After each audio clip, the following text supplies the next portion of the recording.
All right, part 3 and our last part. Other tricks of persuasion: free gifts and reciprocity, social proof, getting a foot in the door in the face, and that's not all, the sunk cost trap, and scarcity and psychological reactance. So, reciprocity. Reciprocity is one of the most powerful of social norms. Humans, all of us, are motivated by a sense of equity and fairness. So when someone does something nice for us, we feel compelled to return the favor in some form. If a colleague helps you complete a difficult project, you might feel obligated to support her ideas for improving team processes or something like that, right? Reciprocity appears in every culture.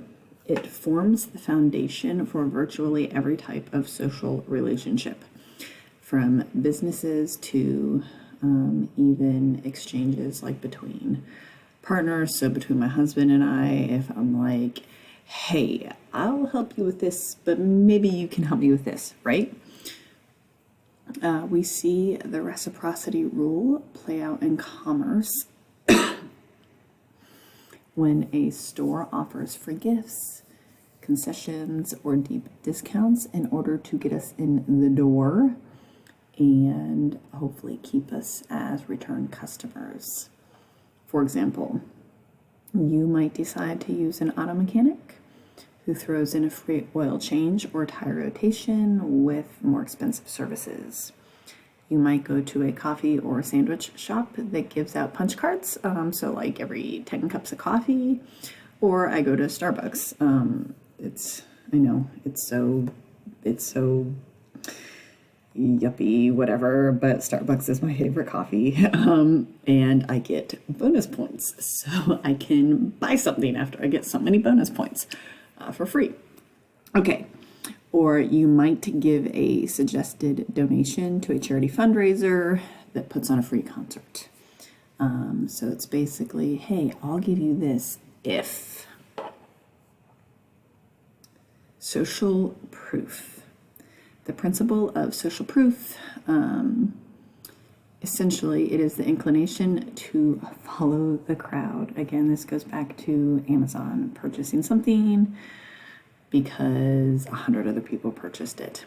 For example, people are more likely to work late if others on their team are doing the same. We don't want to be seen as the social loafer, right?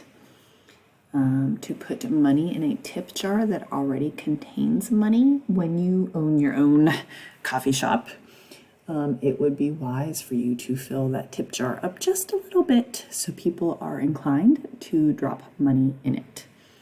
Or to eat in a restaurant that's always busy. So I never, ever will eat in a restaurant if there are no other cars in the parking lot. So the principle derives from two extremely powerful social forces, social comparison and conformity.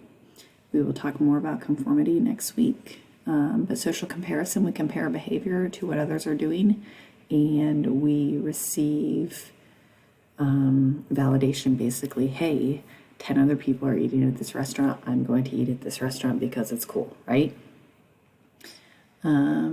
If there's a discrepancy between a group and ourselves, they're all doing one thing and you want to do another, we feel pressure to change, so we do. You want to go to Wendy's, but everybody else wants to go to McDonald's, you're going to end up at McDonald's.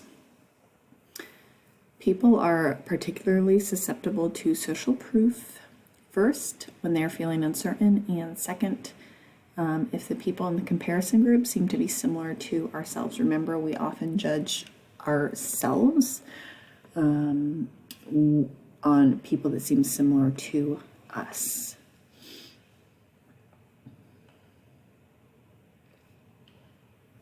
All right, foot in the door. Commitment and consistency. Westerners, us, we tend to prefer consistent behavior. We don't like when flip-flopping, basically. You stand for one thing Okay, my kids have been listening to Hamilton, and so one of the songs says, if you don't stand for something, you'll fall for anything. And so we like people that stand for something. Once we make an initial commitment, we will be more likely to agree to subsequent commitments that follow from the first. So, foot in the door is an initial, difficult to refuse small request. Hey, you have a quarter I can have? And then all of a sudden next time, hey, you have a buck I can have? And then at least $5, $10, bigger requests, right? So knowing this, a persuader might induce someone to agree to a seemingly insignificant, small request, then follow up with progressively larger requests. The end request, the big request, was the real request from the very beginning.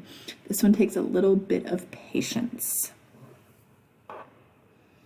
So this picture is supposed to be the common situation, often at the mall, where a representative of a cause will say, hey, can I have a moment of your time?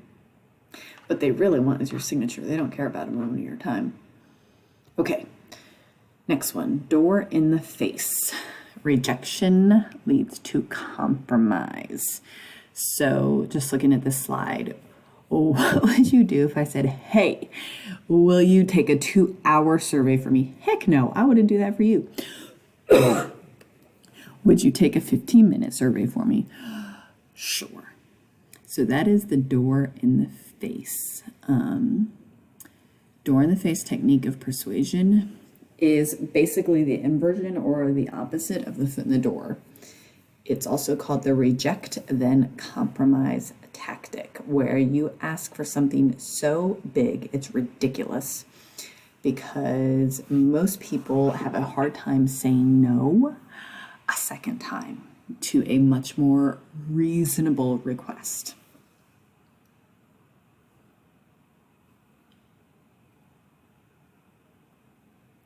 Okay, and that's not all. I can't remember the name of that guy right there in the picture, but he used to do all the infomercials. Okay, that's not all is a variation of the door in the face.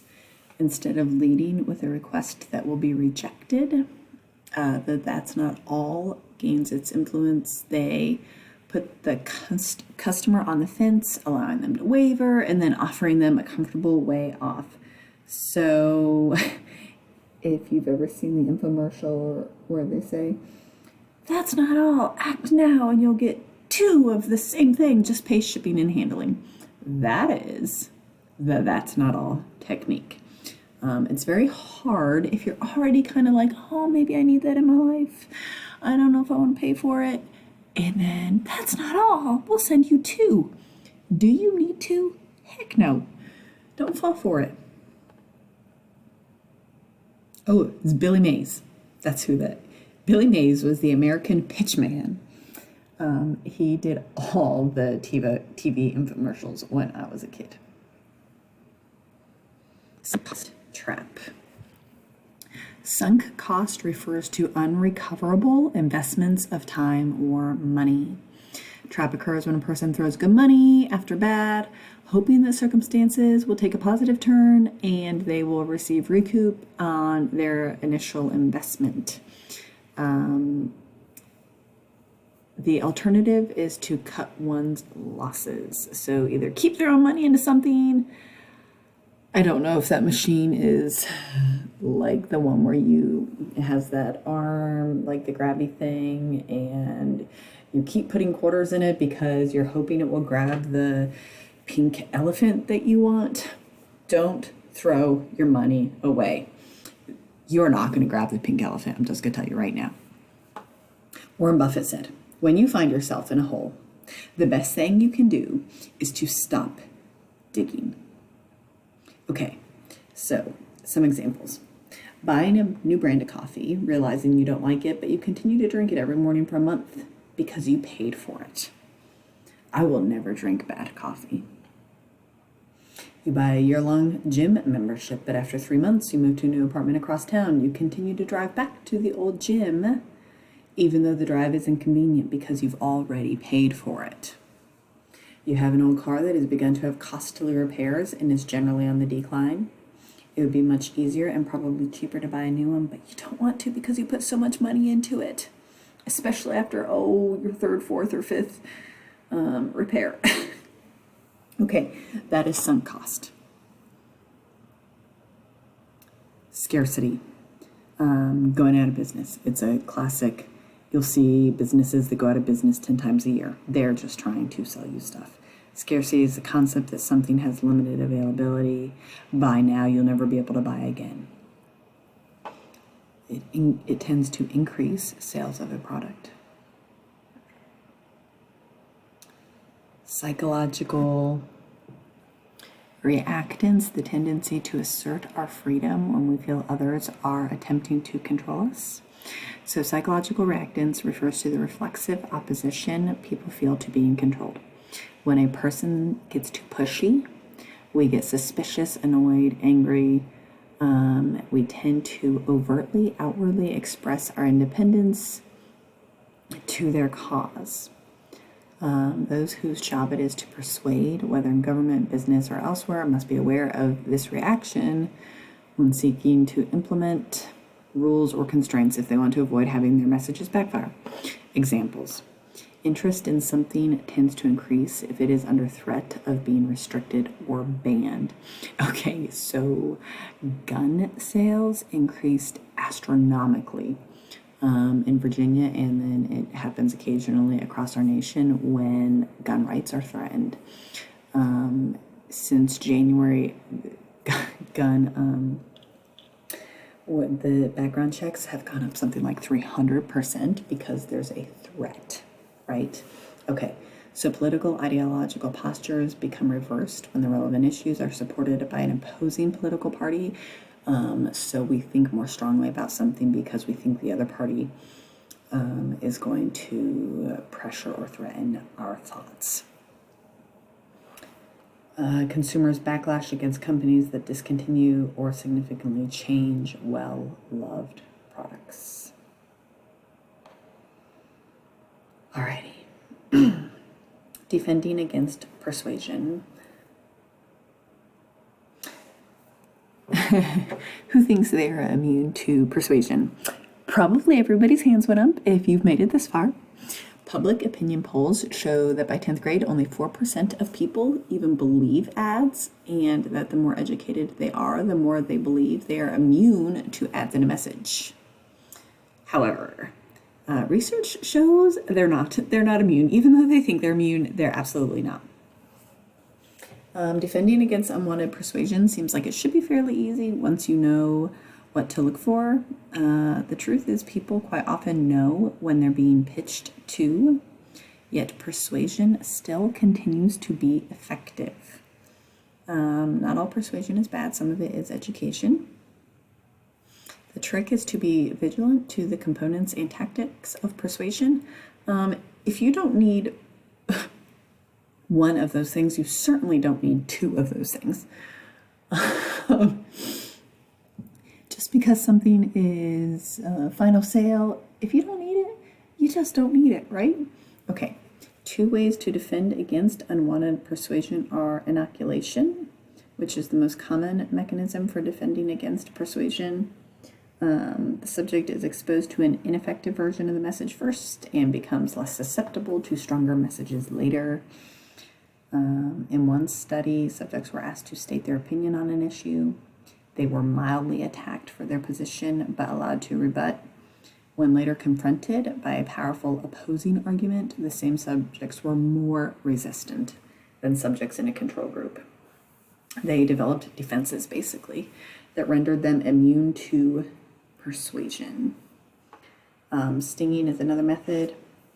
It involves confronting subjects with their own gullibility, simply forewarning people about the deviousness or what the ad was going to do had little effect on people's inclination to buy the product later. So the researchers stung the subjects. Their studies focused on the advertising tactic where well-known authority figures pitch products they know nothing about. And I'm about to run out of time. I'm going to continue this.